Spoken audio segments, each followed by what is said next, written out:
पृथ्वीराज सोमेश्वर चौहान और है कलचुरी राजकुमारी कर्पूरी देवी हमनी महाकाव्य के पुत्र 1177 में अजमेर की गद्दी पर बैठे, जैसा कि उनके पहले शिलालेख से पता चलता है। 14-15 वर्ष की छोटी उम्र में राज्य का प्रशासन उनकी मां कर्पूरी देवी और प्रधानमंत्री कदम्बावास विजय अध्याय नौट ने संभाला, जब तक कि वे वयस्क नहीं हो गए। इस समय तक घोरी ने गोमला दर्रा, मुल्तान और उच्चा को जीत लिया था और 1178 में एक बार नाडोर पर सफलतापूर्वक हमला किया था। वह एक बार फिर वापस आया और चौकिया सोलंकी के गहरे इलाके में घुस गया, लेकिन इस बार घोरी को कुसहरात की लड़ाई में नाडोर, जालौर और चौकिया की संयुक्त सेना ने बुरी तरह हराया। जब पृथ्वीराज अपने पड़ोसी राज्यों भदानक, डोड, कछवाहा, चंदेल और चौकिया के साथ व्यस्त थे, तब घोरी गजनवी द्वारा शासित पंजाब में व्यस्त था। बाद में 1186 में गौरी ने गजनवी से पंजाब पर कब्जा कर लिया। पृथ्वीराज और गौरी 1186 के बाद से सीमा साझा कर रहे थे और सीधा संघर्ष होना तय था। 1186 और 1191 के बीच के इस अंतराल में गौरी और राजपूत सेनाओं के बीच कई झड़पें हुई। संभवतः यही कारण है कि अधिकांश हिंदू ग्रंथों में गौरी और पृथ्वीराज के बीच कई लड़ाइयों का उल्लेख है। 1190 में हेराती तुर्कों और दूसरी तरफ ख्वारिजमियों की हार के साथ गौरी अब भारत के लिए मार्च करने के लिए स्वतंत्र था। उसने जल्द ही सरहिंद किले पर कब्जा कर लिया। पृथ्वीराज अपने भाई हरिराज और भुवनिका मल, स्कंद, उदयराज, गोविंदराज तोमर जैसे सेनापतियों के साथ आगे बढ़े और तराई में गौरी को पार किया।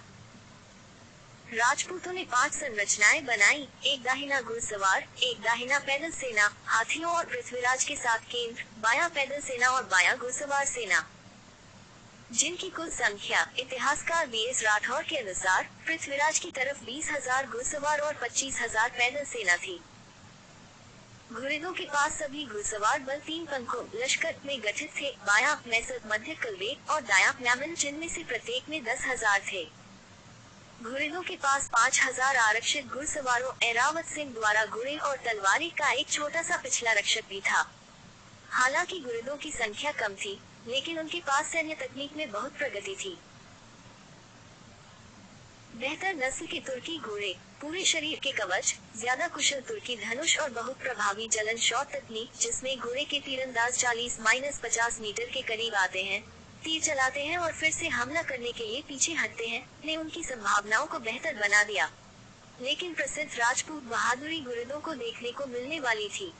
राजपूत घुड़सवार सेना ने सबसे पहले हमला किया और गौरी के बाएं और दाएं पंखों पर ताबड़तोड़ हमला किया।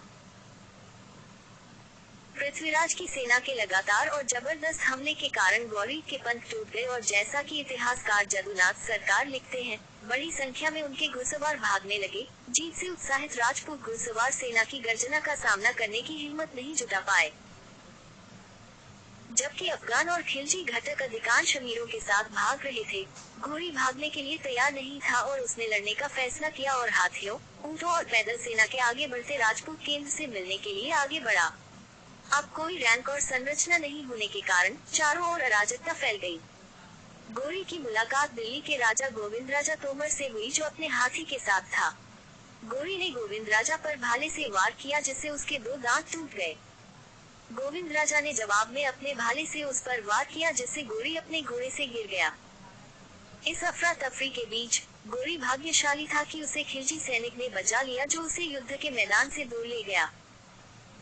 घोरी भाग गए और राजपूतों ने 40 मील तक उनका पीछा किया, लेकिन खुरासानी घोड़े तेज और बेहतर थे, जिससे उनका सुरक्षित बच निकलना सुनिश्चित हो गया। इस प्रकार लोकप्रिय कथा के विपरीत मोहम्मद गौरी को तराइन की पहली लड़ाई में पृथ्वीराज द्वारा पकड़ा नहीं गया था। इसलिए उनके द्वारा गौरी सेनापति को क्षमा करने और उसे मुक्त करने की कोई संभावना नहीं थी। गौरी बच गया और उनके तेज घोड़ों ने उनके भागने को सुनिश्चित किया। कवियों ने अपनी काव्यात्मक संबद्धता के कारण कहानी